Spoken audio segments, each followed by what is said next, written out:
want to present like myself just after, but I mean. Okay, Frederic, please.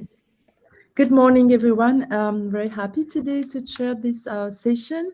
This is the second session of the Netpore webinar series, which is dedicated to our young researcher scientists. And today, our first speaker is Sofia Dominguez-Gil. Sofia has completed her degree in chemistry, first at the University of Valladolid in Spain, and then she had her PhD at the University of Montpellier. That was actually under my supervision and Jean-Olivier Durand, my colleague, on the design of porous nanoparticles of different sorts, applied mainly to rhabdomyosarcoma, diagnostic and therapy. Then she spent an extra year at the University of Montpellier as a postdoc. And recently, Sofia obtained an enterprise, excuse me, partnership postdoctoral fellowship from the Irish Research Council. And so she started a postdoc at Dublin City University, excuse me, under the supervision of Professor Silvia Giordani. And there she aims at developing new smart carbon-based nanomaterial capable of improving chemotherapeutic drug delivery. So we are very happy to welcome Sofia today. Please, Sofia, it's your time. Okay, thank you for the presentation. So, as Fred explained very briefly, I did my degree in chemistry in Valladolid, and then I moved to France, where I got my PhD in material chemistry. I work as a postdoctoral researcher for 1 year. So there I start working on nanomaterials, organosilicon nanomaterials, and silicon nanomaterials, nanoparticles for health application cancer treatment. And now I'm joining the group of Silvia Giordani. So I'm going to work more in carbons nanomaterials, also nanoparticles, but material completely different. And in the same field, like health application, in this case, pancreatic cancer, more for drug delivery. During my PhD and my postdoc, I work more in photochemical, like two-photon excitation materials, and this case is going to be drug delivery. But today I will present also my previous work during my PhD and my postdoc. So organosilicon nanoparticles and silicon nanoparticles for rhabdomyosarcoma and breast cancer cells. And the problem with when we talk about cancer is that not all the cancer are equal, and patients won't react the same way to the same treatments. So that's why research nowadays is focused on developing more specific treatments. And an example is the target therapies. So the idea is to develop something like, for example, a material, a graft, like bring a therapeutic molecule to specifically target or a biological mechanism which is responsible of the tumor development. So in our case, as I told you before, we develop two types of materials. On one hand, periodic porphyrin-based periodic mesoporous organosilicon nanoparticles. So in this case, the precursor, are you just looking for? So for this material, precursor was propargyl porphyrin. This propargyl, octapropargyl porphyrin, is going to be silylated by click chemistry. And then when we have our silylate material, we can perform the Soldier reaction for 30 hours or 80 degrees to get some nanoparticles with a size of 200 nanometer of diameter. But the most interesting thing of these materials is that they have like a structure of G aggregates, which allows their use in two-photon excitation. On the other hand, I developed during my time in Montpellier silicon nanoparticles. In this case, are inorganic materials, and the precursor is a boron-doped silicon wafer. So this boron-doped silicon wafer is going to be electrochemical etched in a concentrate solution of HF with a high current to create the pores in the structure. Once we have the pores, this is the second, this part of the scheme. We are going to do a second step of etching, of polishing, with a low current and in a low dilute solution of HF in ethanol to get the freestanding film. And this freestanding film is going to be sonicated and centrifugated at different speeds to get the nanoparticles of interest. So these are the different steps of each part of the synthesis and the nanoparticles that we can get after this synthesis. And they are also around like 150 nanometers in diameter. So the first example that I want to show you is the use of the first nanoparticles, the porphyrin-based periodic mesoporous organosilicon nanoparticles, PMO to make shorter, for imaging and two-photon excitation photodynamic therapy. So the aim of this project was to target a specific receptor overexpressed on the membrane of the radiomyosarcoma cancer cells. So this project was a collaboration with a group of clinicians in Switzerland and a group of biologists in Montpellier. So the first step was performed by our collaborators. So they evaluate first the expression level of this receptor on radiomyosarcoma cancer cells and also in healthy cell lines.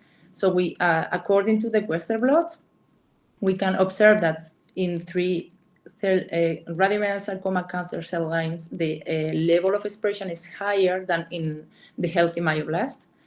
And then if we quantify these values using AI software, we observe the same results, that the percentage, the expression level of this receptor in the case of the radiomyosarcoma cells, which are these 3, is higher compared to the healthy myoblast. So these first results for us suggest that we can use this receptor as a biomarker of the radiomyosarcoma development.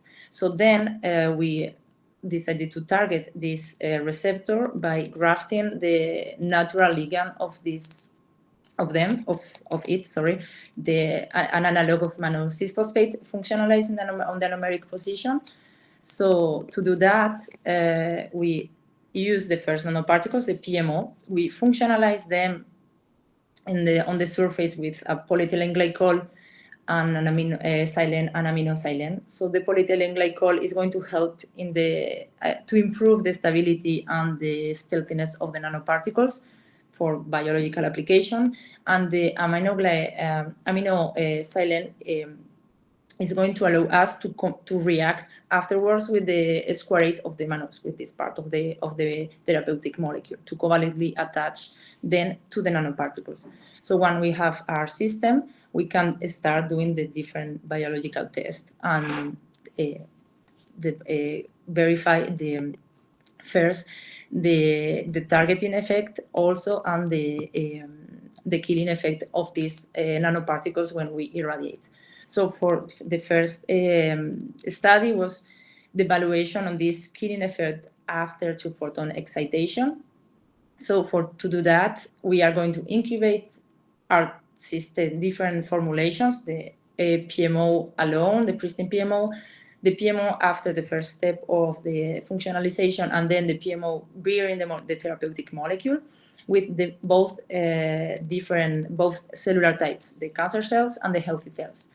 And we are going to irradiate or not for a short period of time. So we observe first that in case of after irradiation, in case of PMO and so pristine nanoparticles and nanoparticles after the first step of the functionalization, that the cancer, the killing effect, so the cellular death is almost the same, around 50% in cancer cells, but also in healthy cells. But when we irradiate with the nanoparticles bearing this therapeutic molecule, then we see that PMO, so the PMO bearing the therapeutic molecule is going to induce a therapeutic, like a killing effect of 80%, more or less, and there is no phototoxicity in the case of healthy myoblast. So then if we observe the images from the microscope, we can see the same results. So that we can double check this information from the graph, because in the last square we have we are nanoparticles with the cells, and when we irradiate, we see that there is a highly decrease in the number of living cells. So these first results suggest that first, the importance of the targeting, because we are able to separate, differentiate between cancer cells and healthy cells. Also the specificity of these nanoparticles for radiomyosarcoma cancer cells compared to healthy cells, and the efficiency, the toxicity of the materials for cancer cells after 2-photon irradiation. Because in all cases, when we don't irradiate, we don't observe any effect on the cells. So then we want to verify that this, so the role of the receptor in this active endocytosis, because we have to remember that we used this targeting molecule to go through the receptor, to go through the receptor into the cells. And to do that, our collaborators, they perform a competitive test. So in this case, they are going to incubate the cells with the system, the nanoparticles bearing the therapeutic molecule in presence or in absence of the natural ligand, which is the mannose phosphate analog. And then they are going to irradiate. So we want to see if when we add this therapeutic molecule, we inhibit so we block the access of the receptor, and we block the active endocytosis of the internalization of the nanoparticles in the cells. So after irradiation, we observe that in case of PMO bearing the analog, the mannose analog, we get cellular death of 50%, 58%, but the most important thing is, in absence of this ligand, but the most important thing is when we irradiate, our nanoparticles functionalize plus this natural ligand, there is no phototoxicity, there is no cellular death. So that means that when we add this targeting this natural ligand, we inhibit the cellular death of the cells, because we block the receptors and there is no internalization of the nanoparticles. And we can double check this information with the images from the confocal microscope.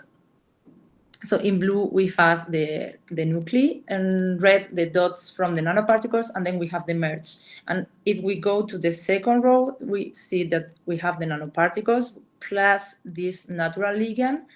And then we see that there is a decrease in the number of the red dots. That means that the nanoparticle, they didn't cross the membrane and they didn't get to the cytoplasm. So we can confirm that. So this internalization is through the pathway of the receptor. And just to the last study that we performed was to verify the subcellular localization of our nanoparticles. So we incubate then for different hours, 4 hours and 16 hours. And we observe, again, in blue, we have the nuclei, in green, we have the cell mask, and then the nanoparticles. And we observe that after 4 hours, there are already some internalization of the nanoparticles, especially close to the membranes. And then after 16 hours, there is a large internalization inside the cells. So this first study, with this first study, we demonstrate first the overexpression of this receptor, this mannose phosphate receptor, on cancer cells, but not on the healthy one. So that allows us to consider this receptor as a therapeutic target for radiomyosarcoma. Then we were capable to target the receptor using these nanoparticles grafted with a therapeutic molecule. And we demonstrate the targeting, the efficient toxicity, and also that it was a mechanism of active endocytosis by means of this receptor. And we demonstrate demonstrate also that there were no effects on healthy cells. And the second example that I want to show you is the use of, in this case, silicon nanoparticles for sRNA complexation and photocontrol delivery using 2-photon excitation. So in this case, we aim to block, like to do gene silencing in breast cancer cells expressing luciferase, and also to show the anti-cancer activity of our system. So we could prepare different formulations, bear silicon nanoparticles bearing an azovancin group, and then 2 formulation bearing first this one, a benzidine group functionalized with lysine, and the last one, the formulation bearing an azovancin bearing functionalized with lysine. So these 2 present negative surface charge because of the hydroxyls on the surface, the hydroxyl groups on the surface, and the other 2 positive surface charge because of the lysine group. And this molecule, these nanoparticles bearing this part of the molecule, we are going to use as a control in the transfection experiments. So first step was evaluate the complexation efficiency of these materials. And just a reminder, to complex sRNA, we need like positive charge. So this we did these experiences only with the 2 molecules presenting positive charge. So the benzidine and the azovancin. So we prepare the complexes at different ratios nanoparticle sRNA, and then we migrate in an electrophoresis gel, and we see that we start complexing the sRNA in our nanoparticles at a ratio of 125, but there is no complexation at 1.5 because of the differences in the charge between the nanoparticles and the sRNA. We need to have enough positive charge to complex the sRNA. So this value, this 125, is the ratio that we are going to use in the next experiments. We also demonstrate we evaluate also the endocytosis of this sRNA in cancer cells, in breast cancer cells. So in the first, by confocal microscopy, so we have the first image is just the cells. The second, we have the cells, and we observe already some sRNA internalized but not much. But the difference between the second one and the third one is when we encapsulate, because in the third one we have our sRNA complex already on the nanoparticles. So then we observe that there's an increase in the internalization when we complex the sRNA with the nanoparticles compared with the sRNA alone. And then to demonstrate this release after 2-photon excitation, we prepare the complex between the materials and the sRNA, and we are going to incubate. So in this case, we are going to use breast cancer cells expressing luciferase gene, and the sRNA was chosen to specifically target this sequence. The sequence of this sRNA is specifically to this luciferase gene. So just this graph is to show that it's just as a control for us to show that the nanomaterials, they are not toxic, and the laser itself is not toxic neither to the cells, because there is no reduce in the expression of the luciferase. And then when we prepare our complex and then we incubate and we irradiate or not, then with we can see the different effects. So first we have the free sRNA and the nanoparticles that after irradiation didn't induce any luciferase, didn't affect to the expression of the luciferase. Then when we irradiate the silicon nanoparticles during complex with the sRNA and the silicon nanoparticles with the azovancin complex in the sRNA, both of them they didn't induce or provoke a decrease in the expression of the luciferase, because these both formulation present a negative charge, so they are not capable of complex the sRNA, and so then they are not going to deliver to deliver to the cells. And just in the case of both formulation, the azovancin lysine and benzidilysine, both formulation presenting this positive charge, they are capable of first complex the sRNA and then deliver to the cells. And we observe that only the formulation only the formulation with the azovancin lysine is able to provoke a real effect, like reduce in an extinction of more or less 30% of the luciferase compared to the formulation bearing the benzidine group. And this is, I will explain later, but this is because of the trans-cis isomerization, which happens in the group when we irradiate. The last part, once we demonstrate that the effect that we were able to provoke an extinction in the luciferase, we want to prove also the anti-cancer effect of this system. So in this case, we try to complex our nanoparticles with an sRNA capable of inhibit a protein IAP, so is capable of inhibit the apoptotic protein in cancer cells. So again, in this case, we test different ratios, and we get the best ratio, and where we get the complexation was a ratio of 150, which is going to be the ratio used in the next experiments. And at 110 and 125, we didn't get any complexation. So as before, we prepare the complex at the ratio of 150, and then we incubate our cells and we irradiate.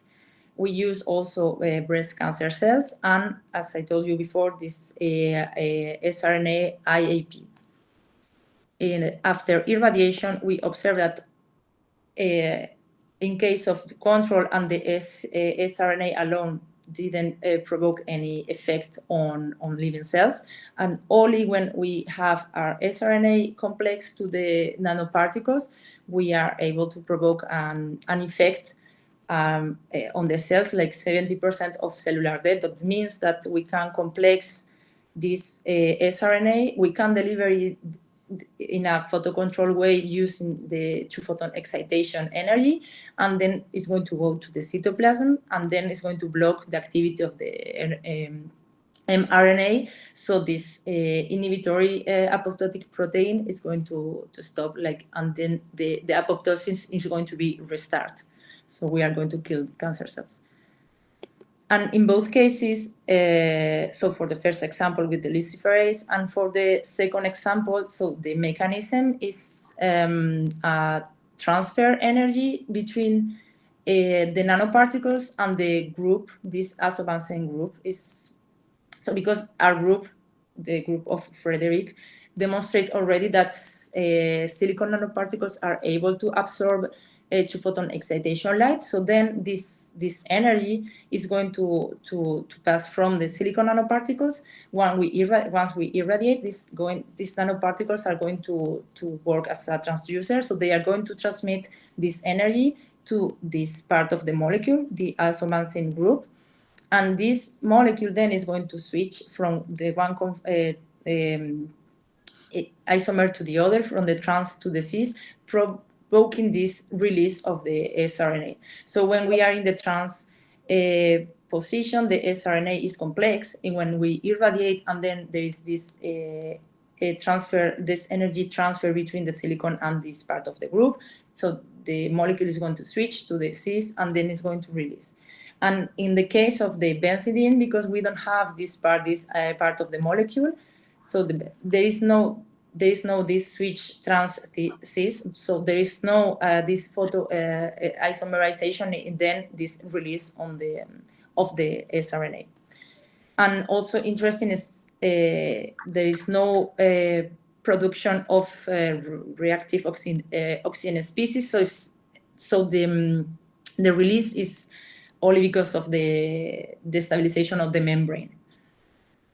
And just to summarize this last part, so we show that we efficiently complex both sRNA on the system, and we were able to deliver to breast cancer cell after 2-photon excitation. We demonstrate also that we can internalize them, and when we irradiate, and they are inactive if we don't irradiate the cells. And also, we showed 2 different actions. We were able to inhibit the expression of the luciferase under 2-photon excitation, and also provoke a good cellular death after irradiating using the other sRNA, the sRNA IIP. So thank you for your attention, and if you have any question. Thank you very much, Sophia, for your great presentation. It's very, very clear, clearly presented. It's not so easy to understand this mechanism that you have described. Thank you. From the particles, which is a photoactive host vector that can transfer its energy, and that was very clear. We have a few minutes for question. Okay. Can I just stop the sharing, or you can keep your slide for a minute? Okay. This we need for the Okay. question. You can either raise your hand if you have question, or just start talking. Both are Because fine. I don't see anything, so that's why. Yeah. Oh yeah. Sorry. So maybe I can ask you to comment more on one of the results you have at the beginning of your presentation. It is on the PMO part. Yes. Where you have shown us that you have a discrimination between healthy cells and rhabdomyosarcoma, those cancerous cells. Yes. And then yeah, exactly. And can you just comment, because it's understandable, but comment a bit more on what happened in terms of toxicity when you irradiate when there is no EMPHA, no targeting agent. Basically, the bars for PMO and PMO PEG and H2. So in these nanoparticles, when you irradiate, they produce reactive oxygen species. So it's the killing effect of these materials. So in the case of, for example, PMO and PMO functionalize, I guess because they don't internalize it, so they affect both cells in the same way, and they can maybe cross a little bit the membranes, because it's part of the biology of the molecules. But it's the case of so it's the PMO with the therapeutic molecule which is able to cross more than the others. That's why it affects only the cancer cells. But it's because of this. So the killing effect is the oxygen, the reactive oxygen species that we generate after irradiation. Yeah. I don't know if is this the question that. Yeah, exactly, because it's very interesting in this vector to see that you have the photosensitizer is included in the particle itself, right? So yeah, that's the difference. It becomes toxic, and even if it's close to the cells and not internalized, it can kill cells from the membrane, I guess. Yes, I guess so. We don't really know, but there's a possibility. And then you increase this toxicity much better, I mean, a lot by a lot when you have these targeting agents. Okay, thank you, Sophia. You're welcome. Any question for Sophia? Okay, Have so you we, considered, oh, please, Stefan. have you considered a strategy how to collect the particles after the treatment? Sorry, I couldn't follow the question. So, Have you considered a strategy how to collect the particles after the treatment? not yet. I guess they so they are quite, in case, for example, of silicon, they are bioresorbable, so they degrade in orthosilic acid. So maybe they are going to be eliminated by the body. And I guess for porphyrin-based nanoparticles too, but for the moment we are just in vitro. So it's true that we didn't we didn't think about it, but in bibliography you can see that they are so either bioresorbable or biodegradable. So probably they will be removed, like the body is going to eliminate them probably, but I'm not sure. I mean, I can't say that we think about a way of doing, because we didn't try it yet. So Thanks. you're welcome. Any other question for Sophia? Okay, so if there's no more question, then we can thank Sophia again, and I'm uploading from my screen. Thank you very much for your Thank you very much. nice talk, Sophia. And now we will talk about the next speaker of the morning. This is a young speaker as well, like Sophia, and his Yes. name. Yeah, thank you. The name of our second speaker today is Fernando Sa. He started his bachelor in 2012 in biotechnology. This is his expertise, actually, and he pursued his master for 2 years in environmental and industrial biotechnology on the production of biopolymers through bacteria. Then Fernando spent 3 years doing research on a totally different topic, I think, we will confirm, on piezoelectrics and basically on barium titanate and bismuth ferrite. So now he's currently in his third year PhD, aiming at developing flexible piezo-responsive sensors. So sensors or biosensors, I'm not exactly sure. And so part of this work was developed in partnership with the Institute of Material Sciences in Barcelona, where Fernando actually spent 2 months, funded by Netpore on a short-term mission.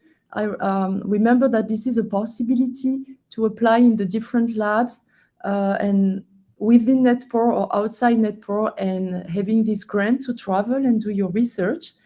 This is mainly for postdoc and PhD student, but not only, and it's a very interesting way to collaborate. And this is part of the story of Fernando today that he will be talking about. Sorry for this problem. Thank you, Dr. Frederick, for the invitation for presentation. I am a PhD student still, so what I'm going to present today is actually the work that I developed in this short scientific mission that it was funded by Netpore. I want to start the presentation by talking a bit about what has been my home these past years, which is the University of Aveiro and CISECO Research Institute. So the CISECO is the largest research institute here in the university, and one of the biggest in Portugal. We are located in 3 different departments: the chemistry, the materials and engineering, and the physics department. Facilities are very well equipped, so we have a long array of equipment that allows us to build and characterize our materials and test their applications in a future society. The main focus of CISECO are these 3 themes: so sustainability and circular economy, renewable energy, and biomedical science and engineering. Due to this array of different topics, CISECO is divided into 4 research lines which express areas of societal needs. And then we have these 6 groups of different materials. My small lab is located on this photonic, electronic, and magnetic materials group, which does not stop us from doing some works on porous materials or renewable materials and circular economy, for example. So Regarding my work, it's called Better Responsive Behavior of Bacterial Nanocellulose Doped with Zinc Oxide Nanoparticles. This is actually a partnership between the University of Aveiro and the ZIGMAB Institute in Barcelona. So again, thank you Netpore for this funding. This idea first came up when my supervisor, Dr. Paulo Ferreira, was watching Dr. Ana Romain doing a talk about this bacterial nanocellulose, and she was wondering if it would be possible for us to use this as a substrate for our particles. And that's what I did in Barcelona. So this is the outline I'm going to follow. I already gave you an insight regarding the research at CISECO. I'll give a motivation, methodology, results, and conclusions. So pretty straightforward. So my motivation is around an electronic revolution. So it's getting more evident that digitalization is getting faster. And this occurs around the Internet of Things, so the IoT, which can be described as a technological ecosystem that demands that we get more and more connected to everything everywhere at the same time. This is possible through sensor-based technology. So sensors have been around for some time now in industry, healthcare, and even household environments. But as digitalization occurs, sensors have more and more demands that they need to meet. So nowadays we want smaller, lighter, biocompatible, sustainable, and cost-efficient sensor devices in order to further improve their applications. Here I also talk about flexibility because I really do believe flexibility is something that these sensors really need. For instance, flexibility would allow us to extend their lifetime, making more durable, but would also allow us to provide them with more applications. For instance, energy harvesting techniques. So energy harvesting allows us to harness environmental energy and convert it into useful energy, so mainly electrical energy. And today I want to focus a bit about piezoelectricity, which is a type of this energy harvesting technique. So piezoelectricity allows us to convert mechanical stress into electrical energy. So if I have a piezoelectric material, if I stretch it, if I bend it, if I induce a mechanical deformation, I create energy. Inside the material, what actually is happening is I'm creating a dipole moment, which will originate charges that will accumulate at the surface of the material and create electrical current. Piezoelectricity exists mainly in crystals and metal oxides. And in this work as metal oxide, I'm working with zinc oxide. So here we have the wood seed structure of zinc oxide. It's hexagonal structure, which is the most common one. And very briefly, initially our material has an equilibrium of charges, but as the mechanical stress is applied, there's a deformation of this structure. And we bring closer or separate our molecules, creating then the dipole moments that will originate the charges at the surface of the material. My goal is to develop flexible piezoelectrics, and the difficulty here is that these metal oxides are usually rigid.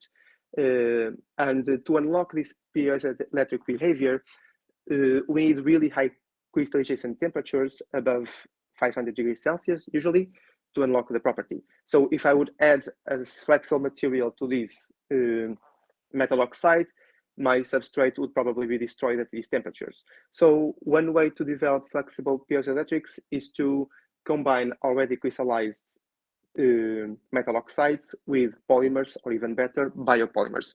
So here I'll be working with bacterial nanocellulose, which has several advantages when compared to its wood-based counterpart, namely its purity, crystallinity, and the fact that it doesn't need the environmental resources and does not need harsh extraction or purification steps. Here you can see a little bacteria creating a small fiber of nanocellulose. So my objective in the end is to develop this kind of nanosensor nanogenerator, where in the middle I have my piezoelectric parts with my zinc oxide within bacterial nanocellulose, and then around it I have electrodes that are responsible to carry and utilize the current that is created on both sides of my film. So regarding methodology, the BC production, so the bacterial cellulose production, is a very specific methodology because we are working with living things. They start in a solid medium, and then they are passed through a liquid medium that is diluted and incubated several times. Once the bacteria have matured, we pour them into different well plates, as we choose what we want. And then after the cellulose is grown, it's taken and it's purified through ethanol, boiling water, a bit of sodium hydroxide, and milky water. So nothing very aggressive. Regarding the synthesis of the composites, this is actually done through an in situ growth. So I start with the precursor zinc acetate. I don't start with zinc oxide. And I use benzyl alcohol as my solvent. So I do a microwave hydrothermal synthesis, very quick, 20 minutes at 106 degrees Celsius. After the synthesis is complete, I do a cleaning route with acetone and water, and the films are dried at 60 degrees Celsius with a 1 kilo weight on top to avoid the film to fold or to create wrinkles during the drying process. So here we can actually see the incubation part of and the growth of the film. So these little plaques that you see here are these ones. So to give you an idea, this is one film, this is another, and this is another, and so on. But here down below, we have these big squares, and actually each of these is a whole film. So as you can see, in this lab, we can really play with the size, shape, and thickness of the film, depending on what plate we put our solution into. So my first step was to actually work with these different substrates, and here we have some of them. So these 24 and 12 that you see here are actually related to the number of well plates that we have on a whole plate. So more well plates will mean a smaller film. So actually this film, for instance, when handling it, it's close to a contact lens. This one's a bit thicker, and then these big squares that you see here, so just before it's 12 by 12. And you can see that it's slightly cut because this is the advantage of this substrate. So I can cut it in the shape and size that I desire. Then we have this ATD-CoCo approach. So this is actually an edible product. In this lab, they buy this at a Spanish supermarket called Mercadona. I don't know if any of you knows it. And this is essentially bacterial nanocellulose. But what they do is, and what we did, is we chemically treat it to remove the glucose and other additives. And in the end, we get this nice little cube of bacterial nanocellulose. So my first step was to test them all to see which one would be better and more fitting for my purposes. And here you can see them after synthesis and after drying. So they are a bit whiter because of the added ZNO material, which is a white powder. And they all sort of keep their original shape, except not the ATD-CoCo approach. So ATD-CoCo originally is a three-dimensional structure that, as you can see, absorbs a lot of water, because after drying, it completely collapses upon itself, creating just a square figure, just like this one. So this is a small square that you can see here. I cut them in the size that I want. So regarding thicknesses and diameter, this is what each of them have. So this first approach is a very weak substrate. This one would be interesting, but what I discovered is that the thickness is very random. So in the same plate, different wells would give me different thickness of my films. And when I arrived in the lab, that the group that I worked with, they were actually focused on trying to stabilize the thickness of these films. So what I did is I work with these two. So this square has a nice thicknesses, and the fact that I can cut to the size that I want is very valuable. And then I wanted to also do something with this ATD-CoCo approach, because it really gives me the idea that I could really grow a lot of particles inside. So the main tests were done with these square films. So this is a BC without nothing, and this is a BC with ZNO. You can see that it's a bit whiter. There is an increase of thickness and weight due to the added material. And here in UVVs, we have the spectra of the ZNO alone, BC alone, and then here we have the combination of the two in our composite approach. I actually did a fast colorimetry test with image J, just to make sure that really our mean gray value increases from here to here, just to prove that these samples indeed a bit whiter than this one, right? So the XRD further proves that we were able to do the in situ growth of the ZNO within the fabrics and the porosity of our BC. We actually have really nice peaks, so it seems like a good crystallization. And here we have the cellulose peak in the beginning of the spectra. So the ACM, initially, as you can see, BC has like a porous and very fibrous topography, which becomes way more compacted after we introduce the BC ZNO, the ZNO particles, I'm sorry. So you can really see that it's highly dense with the ZNO nanoparticles. Something I want further to do is to do some TEM to really analyze the distribution of these particles within the fibers. Regarding the piezo response, so the piezoelectric sensitivity, how did I do this? So I built a small sensor, so you can see it here in yellow and here as well. So my film is this, you can barely see it, but is this small thing inside. And what I did is I used copper tape as electrodes. So I put my film in the middle, and then I used this yellow thing, which is Kapton tape. I used it to envelop everything, to insulate and hold everything together. And what I did is I used a shaker, and this shaker, I can choose the frequency and velocity that it taps on my sensor. So you can see here, it's slowly typing, repeating this action on my sensor. So these are the preliminary results that I got. So we can see that the BC alone gives us a signal of around 18 millivolts, while this signal drastically increases when we add the zinc oxide. So it changes to 51 millivolts. So what exactly are these signals, right? So these graphs that we have here, they give us voltage by time. And something that you are probably asking is why the BC is giving a signal alone without ZNO. So it is known that polymers, so I told you before that piezoelectricity is found on crystals and metal oxides mainly, but there are also polymers that present these effects. So PVDF is the best performing one.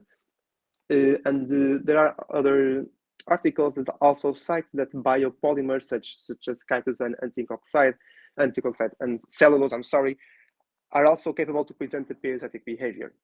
So, but we need to really study this effect, because the signal is BC in the bacterial cellulose. So this is the result of charges accumulation at the surface, as I told you before. And this may be a result of piezoelectricity. However, it may also be a result from other tribologic effects or an electrorestriction behavior. So in instance, when we see the increase here to 51 on the zinc oxide, part of the signal may come from the zinc oxide piezoelectric effect, yes, but other part may be the signal of the BC alone. And we need to realize if this increase of signal is only the piezoelectric effect of the zinc oxide, or we are improving the mechanical properties of the BC, and thus this increases the signal of the BC alone. So this is something I intend to do. So I was in Barcelona from April to early July, and I'm still doing characterization of these materials. Another thing that I tried to do was stacking these films. So I can stack these films simply by putting them on top of each other after synthesis and drying them like so. And the good thing about stacking them is that I can create multi-layered functional sensors. The goal is actually to develop conductive cellulose films, so maybe that I can possibly swap my copper tape with conductive nanocellulose to produce a fully cellulose and biodegradable sensor. So what I tested was 1, 2, and 3 stacked films. You can see that there is an increase of the thickness and the weight as well, of course. And here in the UVVs, we see an abnormal spectra, which of course due to the overdosage of ZNO particles and the detection on the machine. Again, the colorimetric test on the image J gives us a increase mean gray value.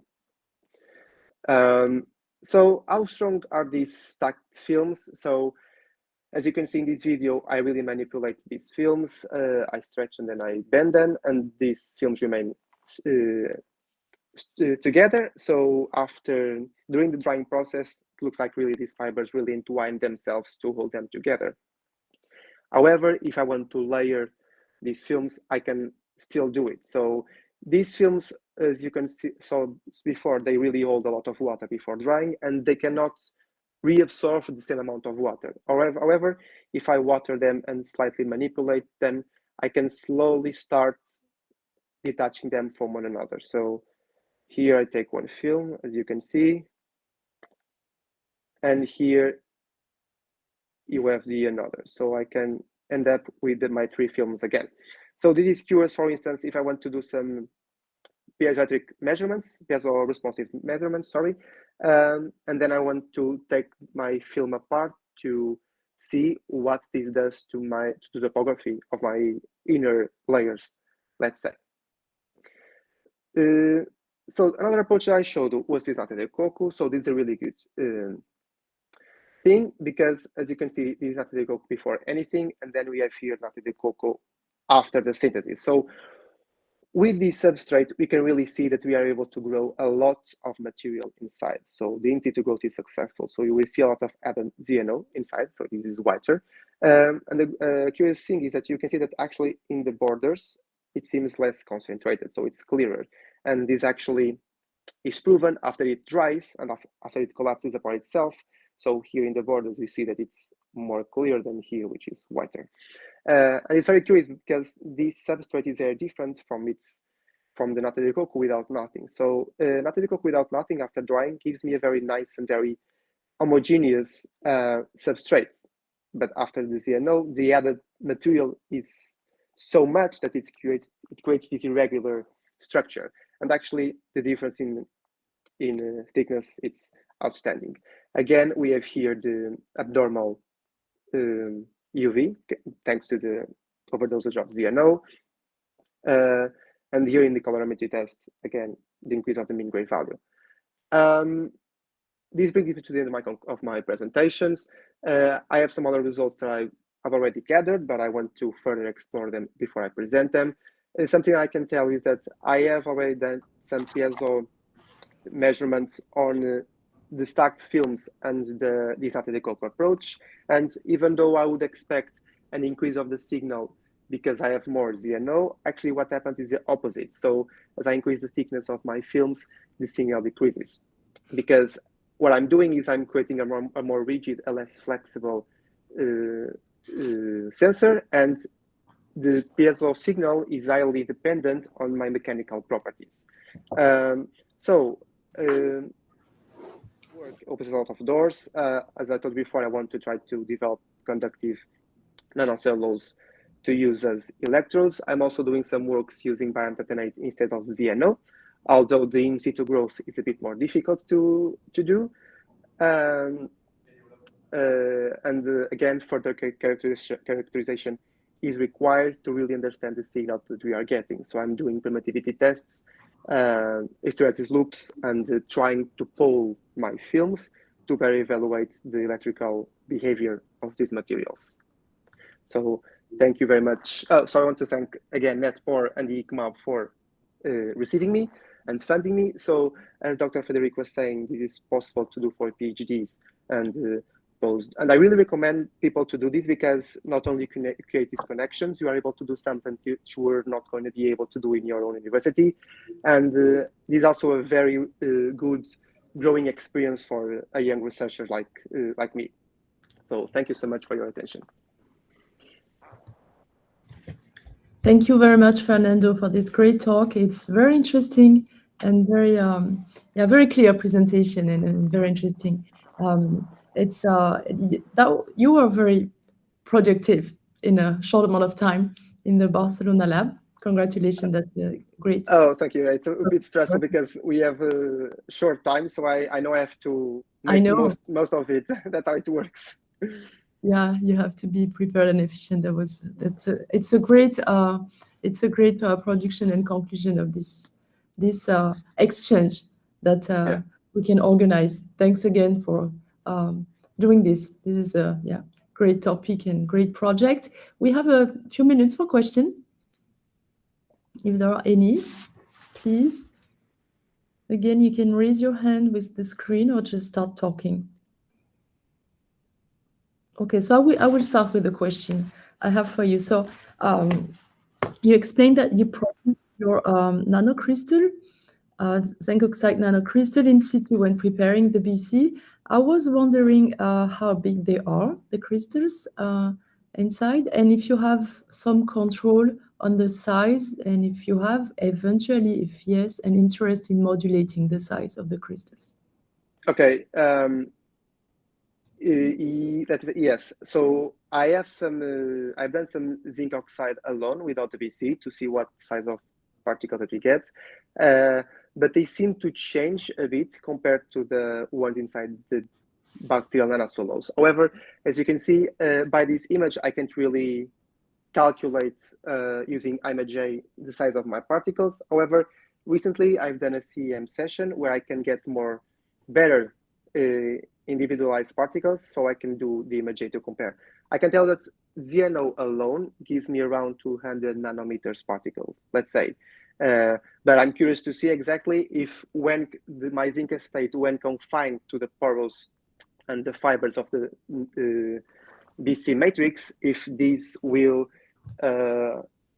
stop me from getting such bigger, they are not bigger, but if it will not induce such good size growth of the particles. So Okay. yeah, that's something I want to test in the future. The size control. And yeah, another question I had, it's a bit different, but did you think eventually of an application for this system, this flexible system already? I haven't, no. So my initial goal was to do the science behind, to see if I can actually make it work. However, ZNO is a very NBC, though they are known for being very biocompatible, and so this is good if I, for instance, want to do some healthcare applications, which is one of the lead areas nowadays regarding piezo materials. Okay. So yeah, I would be leaning to healthcare, some type of healthcare application. Okay. Thank you. Thank you, Fernando. Thank you. Do we have any other question? Yes, please. May I suggest an application? Yeah, of course. I would appreciate it. If I were you, I would consider an augmentation of BCI, brain-computer interface, where you can gather facial expressions as signals as well to improve recognition by the computer. Okay, so your idea is to involve here some coding? No, together the facial expressions as signals, so that the computer can understand the user to help the BCI computer signals. Brain-computer interfacing. As I'm working with films, it will be easier for me to use them as patches on some. I work a lot in the fields of disability, and I know that people who are quadriplegic would make very good use of this. Oh, thank you very much. Okay, thank you very much. Really, I'll keep this in mind. You're welcome. Thank you. Any question for Fernando? Okay.